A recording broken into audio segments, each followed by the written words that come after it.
Greetings, friends. In preparation for the season of Samhain, which is what we're in now, I'm talking about how to honor our ancestors, right? So, you can go on YouTube, you can go online, you can find lots of ways to do it. There's no right or wrong way because really, it's all about intention. Anything that we do, everything that we do, whether you're a spiritual person or not, is all based on intention. So if when you're remembering anybody, you want to set your intention. And so what I'm going to share with you is what I do. But you should find traditions, create traditions, and find things that resonate with you. If you come from a religious tradition, Christianity, Judaism, those traditions have been set up for you by the church or by the synagogue or by the mosque or whatever your faith is. And then if you're a spiritual person who doesn't belong to a religious tradition, you can create your own, whatever brings you meaning.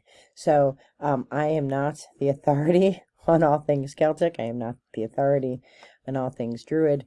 I'm an independent solo practitioner of Druidry. So, and it's a philosophical belief for me, and a religious belief for some others. So what do we do for the season of Samhain? So I will link the video that I talk about what Samhain is below. It's the last video. And Samhain is is the precursor to what we celebrate as Halloween. But it is a time to honor ancestors. So, like, what does that mean? Like, how do you honor them? Do you, like, what do you do? Some people have altars. Some people just have spaces in their houses or apartments where they have pictures of their loved ones. You can go to graveyards. You can do any number of things. But the intention should be that you want to remember your ancestors and your loved ones and friends who have passed. And if you believe in Samhain and the tenets of Samhain, you believe that the veil is very thin between the living world and those who have crossed the veil and crossed over. So this veil lightening up gives us opportunities to connect more easily or more readily with the spirit world. Some people believe that is true all of the time and that you don't need a special time of year. And truly, if you think about Samhain, it's only Samhain for half of the globe, right? The other half of the globe is celebrating Beltane. So, you can always call on spirit. You can always reach out to your ancestors. Samhain is just like any other holiday where we consciously say thank you to our ancestors for bringing us to today. Because if you think about it, you are a product of all of those couplings over time. And when you really sit and you think about that, of all the people who had to come together to make you who you are today in 2022, that's pretty incredible. That, those people, and a lot of those names, most of those names are lost to us because our records only go back so far. The British kept brilliant records, really. When you look at the history of record keeping for births and deaths and baptisms and things like that, marriages, the British kept the best records, really, and they only go back so far. So there's only so far back that you can go, right? So these ancestors have no names. You don't know who they are, but you still want to honor them because they are part of who you are today. And if you have DNA testing done, you will find that, that peoples have, they have moved. Over time, they have moved. Nobody stays in one space. And, I can trace my mother's line in England way far back, but they're not English when it comes to DNA testing because they came, at some point, through other parts of the world. So it's fascinating. DNA is fascinating, but your heritage is not your DNA. Your heritage is maybe not even something that's in your DNA, right? It's what you accept as your story, as your life story. And how do you honor that? How do you bring meaning to it? So in the religious tradition, we celebrate All Saints and All Souls days. And really, when you look at all the practices of, from what I can tell from witchcraft and Wicca, and what I know from the Druid practices, like we're all doing the same thing. We're all calling it something different, but we're all doing kind of the same thing, and that is honoring the people who have passed over. And then some of us go further back and honor the ancestors. So how do you do that? Like, what do you need? What do you have to go buy? You don't have to buy anything if you don't want to. We are a commercial society, and anybody will sell you a candle if you are willing to buy it, right? You don't need a candle. It's nice to have a candle. It sets the atmosphere that you're setting an intention, but it doesn't have to be a special candle. It doesn't have to be an expensive candle. You can have whatever. You can make your own candles. Like, it doesn't have to be the ritual candle sold by the ritual shop. Doesn't have to be that. Right? Because it's not the candle that matters. It's your intention in lighting it. And when you light it and breathe in and if you meditate or, do deep breathing, really putting yourself in the space. I use music. I use Celtic music. I like Tim Janis. I'm going to link him below. I like a lot of his Celtic instrumental music. I listen to that while I work, and I listen to that when I'm studying, and I listen to that a lot. It puts me in my Celtic mood. If I'm in a little more rambunctious mood, I'll put some bagpipes on because, I love those. But for this kind of work, I listen to instrumental Celtic music, and I light a candle. And the candle is just a reminder that I'm in a sacred space, that I'm thinking about a sacred thing.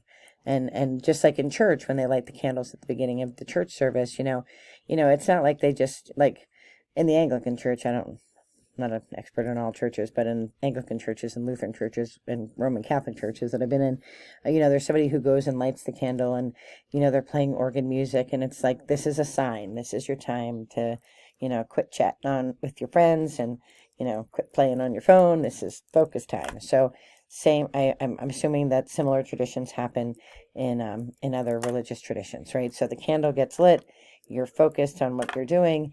And you can do this anywhere. You can do it in your house if the weather's bad. You can do it outside. I like to do my ritualistic remembrances in my yard because I have a fire pit back there.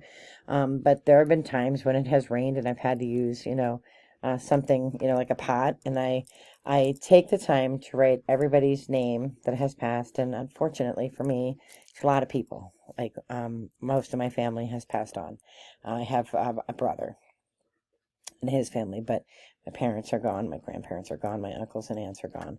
So I don't really have any extended family that way. And then my husband's family, there's quite a few have passed on, and then we've had a lot of friends, we've had a lot of students, a lot of people that I like to remember at Samhain. So I write each name on a piece of paper, and then I fold it up. And then when it comes time for the fire later on, I take a piece of paper out of the pile, which is a big pile, and I read the name, and I think of a good memory about that person. I don't think about a bad memory, like how they died or, what they were like, suffering. Like, for example, my dad, he passed away from cancer, and it was a slow, agonizing process of his passing. I don't remember him that way. I remember going fishing with him at the Little Lehigh, and him having to constantly come back and put another worm on my hook because I was reading on a blanket and wasn't paying attention to the fishing pole, right? Or I think about when I was a Girl Scout camp counselor, he used to send me anonymous packages of little things so I wouldn't feel lonely. He made me a puzzle once and cut out all the pieces. He sent me all the Nancy cartoons that were in the paper because they were all about Nancy playing the bagpipes. And I remember those wonderful memories that I have of my mom and I going shopping at Redner's, and my Uncle Tommy coming to visit my mom at Spring Street where I grew up. So, you want to remember the beautiful things and the wonderful memories. This isn't a time to remember the sad things. You want to remember them living and being. And then when we think about the ancestors, you kind of group the ancestors together, just gratitude, gratitude for whatever whatever brought you to what you are today. And if we look at history, and I'm not a historian, but we do know that wars and women were given as brides to neighboring clans in Scotland, because you're not going to fight with the people that have your daughter, right? So there's sketchy skeletons in all of our closets. None of us have cobweb free closets, right? So but gratitude that for however it worked, we are here today, and our purpose is to share light and love, and that that the universe, God, your spirit, whatever you want to call it, God has a plan for us, and that plan isn't to continue to destroy the earth or destroy each other. That plan is to love. We need more torchbearers. The rune for a torch is Kinas, right? If you're into runes, and I love that rune because it's about carrying a torch and being the light in the darkness, because when you're in pitch black, your eyes are searching for that light. They're hoping for a little glimpse of light, right? So be the light. If you can't find the light, be the light, right? And that's what Samhain teaches us. People do leave this physical earth and they go to the other world. They go to heaven. They go to the other world. They go to the other side of the veil. But we're still connected to them. They're still here with us. They're here with us. They're around us. Our spirit guides are here with us and around us. Jesus, if you believe in Jesus, is here with us. The angels are right here with us. They're not off, in the sky somewhere. They're right here surrounding you. And we have to look for signs. So this process of doing each name, if you have a lot of people like I do, it takes a hot minute. You do it, and then you just sit in peace and you look for signs. I think if you've watched one of my previous videos, one of the signs I have for my mother is a monarch butterfly, and it has to be a monarch. That's how, I kind of know, because I have butterfly bush out front, so I get a lot of butterflies.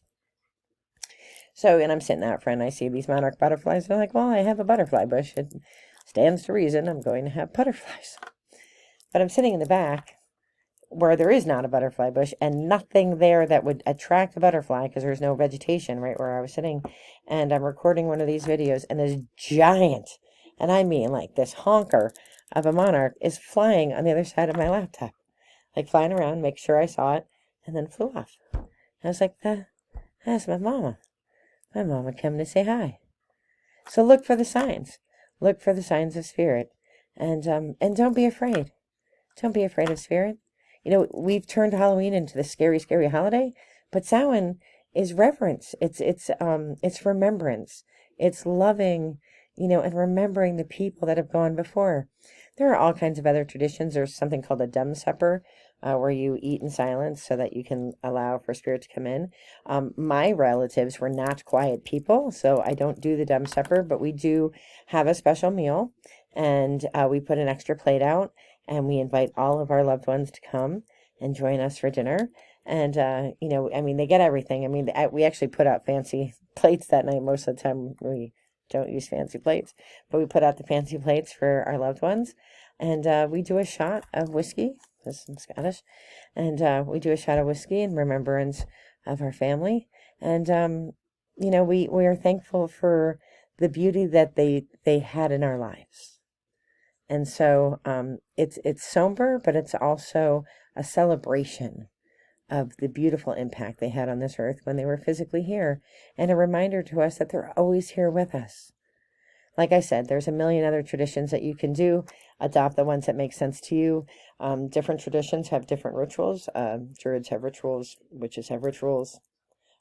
Christians have rituals, especially if they're in apostolic traditions. I'm sure the Jewish people have rituals. I'm sure there's all kinds of rituals for remembering those who have passed on in all the religious practices around the world. Find what resonates with you and brings you meaning. There's no right or wrong answer. There are going to be people who say there are right or wrong answers if they're super dogmatic. But I think anytime that we express love for one another and love to God, and share that love with others, I think it's meaningful. And I think that's what God wants us to do. So this series for the rest of the month will be about Samhain, and things to think about and things to consider. And I hope this resonates with you and that you find something in here that can help you connect with your ancestors and your loved ones who have passed on. I am wishing you all the very best in light and love. Be well. Bye-bye.